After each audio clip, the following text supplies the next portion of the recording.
Alright, I figured I'd take a break from watching Dexter Season 3 to pull out this video and commentate on it. Dexter's amazing, by the way, if you haven't already watched that show. My name is Hutch, and I make Call of Duty videos. That's kind of been my patented intro that I've been using these days. And today I got a game of Team Deathmatch on Quarry, playing Modern Warfare 2. I got the intervention with the Blue Tiger, which doesn't mean anything. I got Sleight of Hand Pro on, I got Stopping Power Pro on, and I can't remember my third perk. It's either Steady Aim or Ninja. And by the time you're watching this, hopefully Machinima posted it in the order that I intended it to be, but if they didn't, it's not their fault. But in a video that I recorded commentary on a couple days ago that's probably posted by now, I went over the ins and outs of why I think this weapon is useful and what's a good secondary weapon and what are good perks and stuff like that. But today I kind of want to talk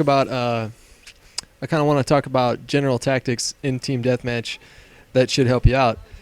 Team Deathmatch can be particularly tricky because there's a fundamental problem with it in that the maps are really big and the health is not that high.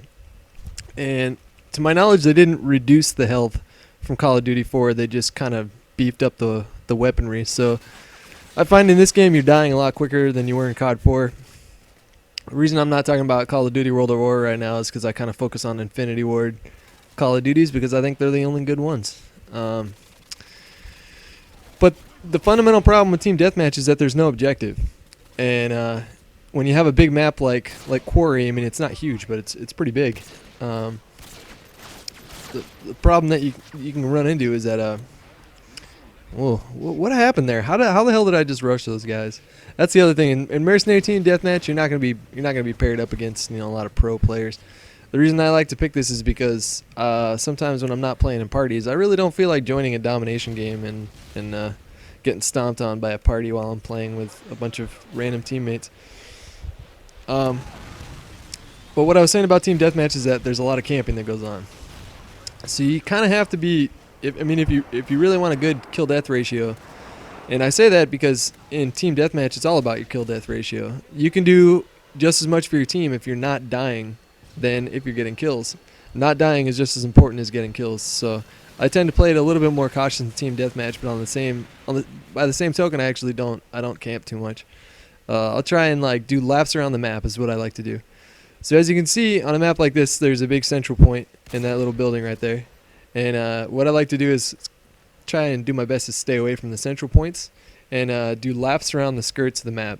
And if I come across a cluster of bad guys, then I kind of take in the scenery for a minute, decide what the best option for me is, and then go from there. But Call of Duty, if you're playing this game, is almost like a game of chess. And for those of you chess players out there, got respect for you. I love that game. I used to play that game quite a bit. In chess, there's three main parts of the game. There's the middle. There's the opening, the middle game, and the end game. So along those lines, in Team Deathmatch, and in any game type really, the opening is all about running a certain route. So for each map that I play, I like to maybe take 2 or 3 routes and use those pretty much every single time. And the point of a route is to get in a position where you can engage the other team and at the same time not be vulnerable to yourself to things like placement grenades and things like that. And the middle game is totally unpredictable. It all depends on how the other team posts up, where your teammates are in relation to where you are. So it's wildly unpredictable. That's why in Team Deathmatch, and it also depends on the map too, because some maps really lend themselves to camping. And I'm finding that in Team Deathmatch, this map in particular, a lot of camping goes on because there's a lot of buildings. And anytime that you have a lot of buildings or a lot of spots where you can hole up, then inevitably in a game like Mercenary Team Deathmatch, you're going to run into a lot of camping. And the end game is all about trying to either pick yourself up if you're lagging in score, or see if you can maintain a lead if you have the lead. Pretty self-explanatory. My secondary weapons here are the Akimbo Model 1887s, and there are some definite positives to using the akimbo Model 1887s, and the biggest one is that the range on it is incredible. It has about the same range that the shotguns did in Call of Duty 2. And Call of Duty 2, the shotguns were sort of overpowered, as well as the snipers, because they had an insane amount of range. The drawback to using the Model 1887s is that the reload time can be kind of a pain in the ass. And you can't knife if you're in the middle of the reload animation. So if you turn around the corner and you see a guy, very often it happens if you have a shotgun, and you miss your first shot, I mean, it's kind of hard to stay alive in that situation, especially because you can't knife. Like, if you miss with a sniper, you can knife immediately, but if you miss with these guns, you got to wait until the little flippy animation's done before you can knife them. So that's why on big maps I like to use these kind of guns. So Quarry's pretty big map. You know, there's a lot of buildings, but there's also a lot of open space.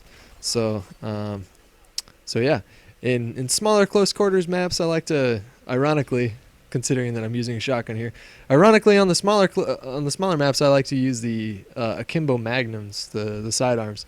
The reason I don't use the machine pistols or any other secondary is because it takes a second when you press Y for the animation to pop up for your gun to come out.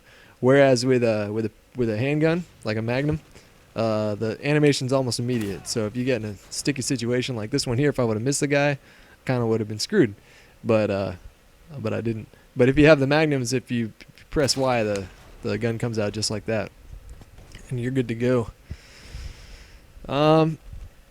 So what else can I say? I mean, like, I've been getting a lot of questions lately about, I'll talk loosely and specifically sometimes about certain tactics that I feel are lend themselves to sniping in this game.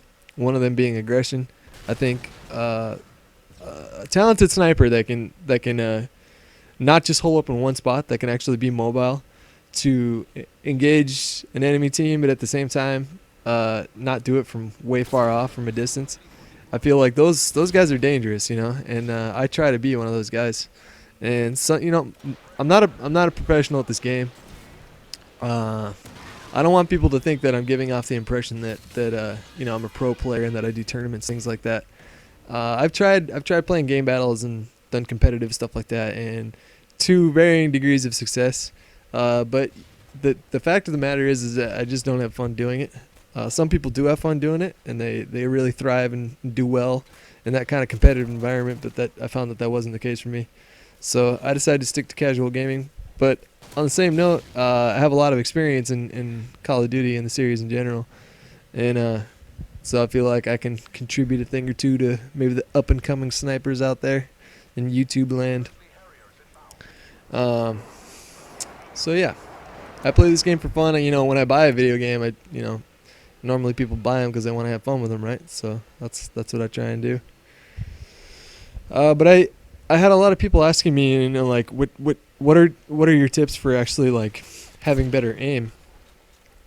And I don't go for no scopes often, because the scope comes up so quick in this game that you don't really have to. And at the same time, no scopes are very unreliable in Call of Duty. They'll shoot in a random point within the crosshair. And I know that some people have the opinion that you can do certain trick shots, like one of them's called the G shot, and that will actually straighten out the shot so that the no scopes will shoot straight every time. But I don't believe in that. I think it's a misconception. I've never really found it to be the case that somebody has found a way to have a no scope shoot straight every single time. I mean, if you guys have, then show me an unedited full team deathmatch game or domination game of somebody running around and actually using that tactic, because to my knowledge that video does not exist, and it probably never will. But one tip that I can give you that might help you out is to actually use your reticule. Like, when you're not zoomed in, you see how you have these little crosshairs, right? You have a little point on the top and the bottom and the left and the right. What you want to do is center your target in those little crosshairs, or I don't know what you call them. I guess you would call them crosshairs, but they're not really crosshairs. But center your target in those even as you're scoping in. So don't wait until you're all the way scoped in to look for the guy that you're shooting at. Actually, like, aim at the guy before you even start zooming in, and that way when you're zoomed in, you can be really quick, like right there. Like, I try to line them up in the middle of the crosshairs so that when the animation pops up, so that my crosshairs are actually up, I can man, here I was kind of hoping to get a 3-in-1, a triple or something like that, but it just didn't work out.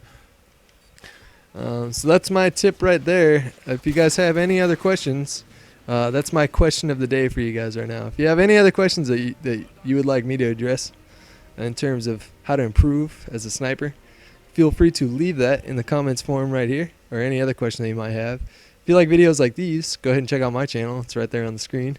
Thanks again to mw2 for posting my videos here. I'm going to go watch Dexter.